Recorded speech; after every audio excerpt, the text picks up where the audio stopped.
우리 옆사람과 인사하실까 요즘 여러 가지 어려움도 많고 평안함도 많아. 이렇게 만나는 것 자체가 복이거든요. 나는 당신만 보아도 살맛이 납니다. 좀 두루두루 인사하시기를 바랍니다.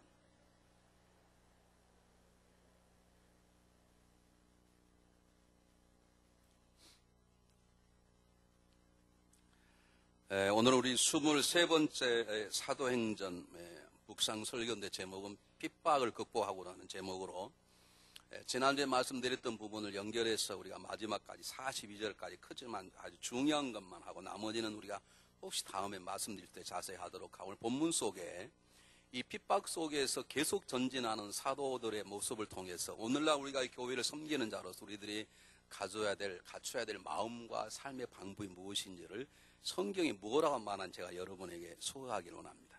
제일 첫 번째는 오늘 성경에 행하신 기적을 통해 하나님께서 보여주시는 하나님의 마음을 우리가 놓쳐서는 안 됩니다. 여러분 성경 한번 보시면 좋겠습니다. 성경 19절에 보면 주의 사자가 밤에 옥문을 열고 끌어내어 가로되 가서 성전에 서서 이 생명의 말씀을 다 백성에 말하게 하며, 사도들이 예수 그리스도의 복음을 증거하기 시작하니까 예수 그리스도를 죽였던 종교의 지도자들 그냥 있을 수가 없었습니다.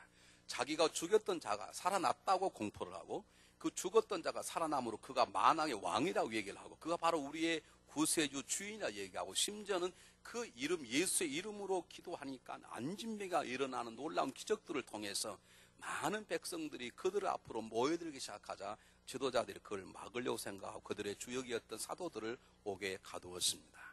하나님이 기다렸다는 그들을 빼냈다는 것이죠. 근데 어떻게 빼낸 거냐면 성경을 잘 보시기 바랍니다. 23절 보시기 바랍니다. 23절에 지도자들의 종들이 가서 보고 와서 말하기를 가로되 우리가 보니 옥은 든든하게 잠기고 지킨 사람들이 문에 섰으되 문을 열고 본즉 그 안에는 한 사람도 없더이다 하니 그랬습니다.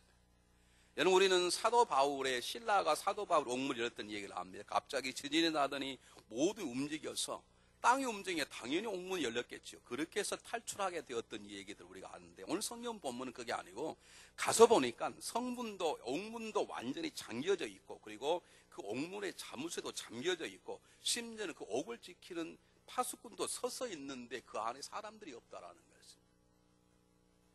그럼 이게 믿어집니까? 이 하나님의 특별한 의도가 있습니다. 그냥 만약 지진이 일어나서 바울과 실라가 나왔던 것처럼 막 지진이 일어나 땅이 움직여서 이들이 나오게 되었다면 이것은 기적이 아니라 어쩌면 우연의 일치라고 생각할 수 있습니다.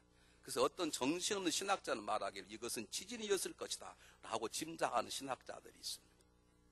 여러분 우리는 성경을 있는 그대로 받아들이시길 바랍니다. 지진이 일어났다고 말하지 않습니다. 옥은 그대로 있고 옥을 잠그었던 열쇠도 그대로 잠겨져 있고, 심지어는 그들을 지키는 파수꾼도 앞에 있는데 사람들만 없다라는 것입니다. 만약에 그 옥을 지키고 있던 간수장들이나 그들이 졸고 있었더라, 그렇다 그러면 아마 누군가가 의도적으로 그들을 꺼내기 위해서 음식물에다가 자모른 약을 먹였을 거예요. 그렇게 생각할 수 있을 터인데 그들은 깨어서 옥을 지키고 있었지만 그 뒤에 있는 사도들은 없었더라는 거죠. 그럼 어떤 방법으로 하나님이 그렇게 그들을 집어내셨을까요? 아시는 분? 하나님이 어떤 방법으로 그들을 끄집어내셨을까요? 아시는 분 계시냐고요? 사도들이 어떻게 옥문을 뚫고 나왔을까요? 옥문 열리지 않았는데. 그럼 사도들이 몸이 갑자기 그냥 연기처럼 슉 변해가지고 쭉 빠져나왔을까요? 답은 모릅니다. 답은 몰라. 누구만 압니까? 하나님만 아십니다. 아니 경험한 사도들도 알았을 것이며 하나님이 이런 방법을 우리를 빼시는구나. 왜 하나님은 인간으로 이해할 수 없는, 인간을 절대로 추측할 수 없는 하나님만 아는 방법으로 사도들을 끄집어내서 성전에 가서 담대하게 말씀을 증거케 하시는 것인가? 오늘 이 기적을 통해서 하나님의 마음을 읽을 줄 알아야 합니다. 하나님이 성경 기적을 기록하면서 놀랬지 그 말이 아닙니다. 물론 그 말도 포함되어 있지만 이미 놀란 건 앉으면 이렇게 세울 때 사람들은 다 놀랬습니다. 안에 베드로가 벼락을 사람 다 이미 다 놀래버렸어요. 중요한 것은 하나님의 방법으로만, 그들을 이해할 수 없는 방법, 다른 방법으로 지진이 난 것이지 누군가가 저 일꾼들에게 약을 먹여 하나 인간이 빼냈겠지, 그런 모든 인간의 방법을 다 눌러놓고 하나님만이 아시는 방법으로 하나님께서 이들을 끄집어내신 가장 중요한 이유는 첫 번째, 하나님은 나는 내 계획을 반드시 이루는 자라는 것을 강조하는 것입니다. 너희들이 수많은 세상의 대적들 어둠의 역사들이 내 계획과 내 뜻을 막고자 아무리 해서도 나는 내 계획과 뜻을 행하는 전능한 하나님이다 라고 말하는 것입니다. 여러분, 때때로 우리의 삶이 실패하는 것 같이 보여도, 때때로 장애물들이 우리의 인생을 망가뜨리는 것 같이 보여도 더 이상 소망이 없고 하나님 뜻은 내 안에서 망가져 하나님의 영광을 가리질 보일 것 같아도, 우리 하나님 뜻 앞에 붙잡힌 바 있으면 그분은 모든 장애물들 거두시고 그분의 계획을 이루어 가실 것입니다. 그걸 말하는 것입니다. 세상 사람들이 너희들이 내 사랑을 가두고 묶어도 나는 내 뜻을 이루는 전능한 하나님이라. 하나님의 뜻을 막을 자는 없습니다. 하나님의 뜻을 막을 적대자는 이 세상에 있지 않습니다. 하나님은 그걸 보여주시는 것입니다. 그럼 저는 우리 하나 기억해야 합니다. 우리가 하나님의 뜻에 붙잡힌 바 되어 있으면 그것이 강건함이요, 그것이 자유요, 그것이 평안함이네. 내가 왜 지금도 불안하고 지금도 상처와 아픔과 이런 게 있는 거예요?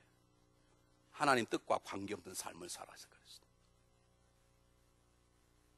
하나님 뜻을 막을 자가 없습니다. 하나님 뜻을 가둘 자가 없습니다. 하나님 뜻을 묶을 자가 없습니다.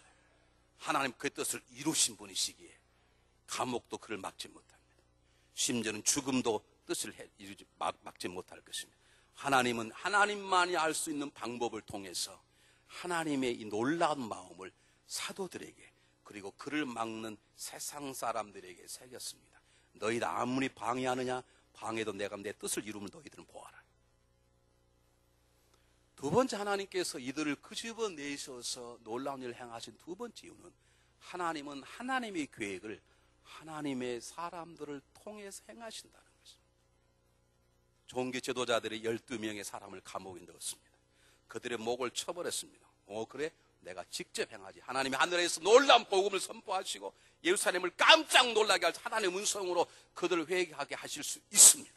하나님 그 방법을 취하지 아니하시고 옥에 가두니까 열으셔서 자유케 하시고 그들에게 담대한 능력을 주시고 그들로 하여금 생명의 복음을 증거케 하셨습니다. 이것은 하나님의 방법이라는 것입니다. 내가 내 사람을 쓴다. 나는 내 사람을 통해서 나의 뜻을 이룬다는 것입니다.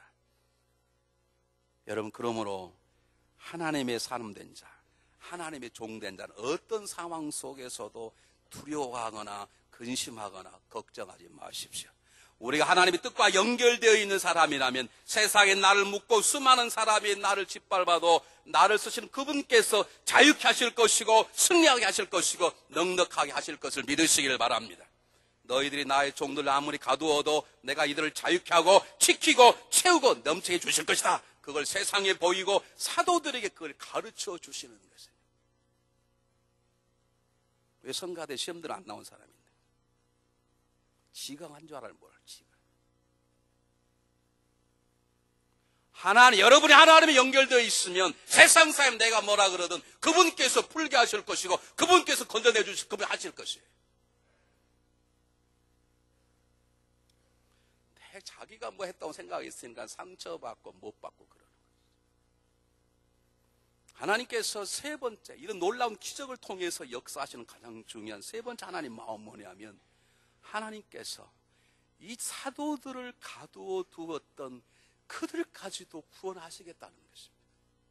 만 하나님이 너희들이 내 종들을 손을 대, 그리고 대제사장들의 목숨을 당장에 거둬갈 수 있습니다. 그날 밤에 그들 심장마비를 다 죽게 만들 수 있습니다. 이들을 건져내실 때 지켰던 파수꾼의 심장을 다 무너뜨릴 수 있습니다. 아니, 그들을 졸게 만들고 옥문을 열어놓게 만들 수 있습니다. 그러면 그들이 예수 하나님이 손대지 않아도 그들은 책임감을 지고 어쩌면 목이 달아났을 것입니다. 그런데 그들의 조금도 책임감이 방하지 않도록 하나님의 방법을 끄집어냈어. 파수꾼들이 졸았다고 할 만한 이유가 없을 만큼 누가 책임질 수 없는 방법을. 그 말은 무슨 말입니까? 그들을 가두었던 사람들조차도 내가 너희를 사랑해서 내 사람을 통해 증거된 복음으로 너희들까지도 구원받게 할 것이라는 세상을 향한 하나님의 마음입니다. 여러분, 아직도 하나님은요, 세상 사람들을 지금도 사랑하십니다. 수많은 세상 사람들이 기독교를 죽이려고 수많은 방법을 가리지 아니하고, 요즘 독일에서는, 이탈리아에서는 방에다가 십자가를 거는 걸 법적으로 못하게 했다 그러더라고요. 참 이상해. 방에다가 이렇게 이렇게 불상 놓고 이런 데는 시비를 하는 거는 왜 십자가 거는 게 시비를 거는 거예요? 왜 그런지 아십니까? 이것이 진리고 빛이기 때문에 그렇습니다. 제가 지난주에 말씀드렸지만 엔티 불교 없습니다. 불교가 부흥하는 걸 나는 목숨을 받겠다. 이런 단체는 없어. 그런데 기독교가 성장하는 데는 목숨 걸고 받겠다는 사람들이 있거든요. 왜 그런지 아십니까? 이것이 진리이기 때문에 그렇습니다. 이것이 빛이기 때문에 그렇습니다. 하나님은 이 빛을 공격하는 어둠의 세력까지도 내가 끝내 너희도 구원하겠다는 뜻입니다. 예수님께서 간음의 현장에 붙잡힌 한 여인을 살리시기 위해서 돌을 든 자들에게 말씀하시기를 죄 없는 자가 돌로 먼저 치라 그렇게 말씀하셨습니다. 이것은 이 죄인을 어리석은 여인을 구원하시기 위한 말씀이기도 하지만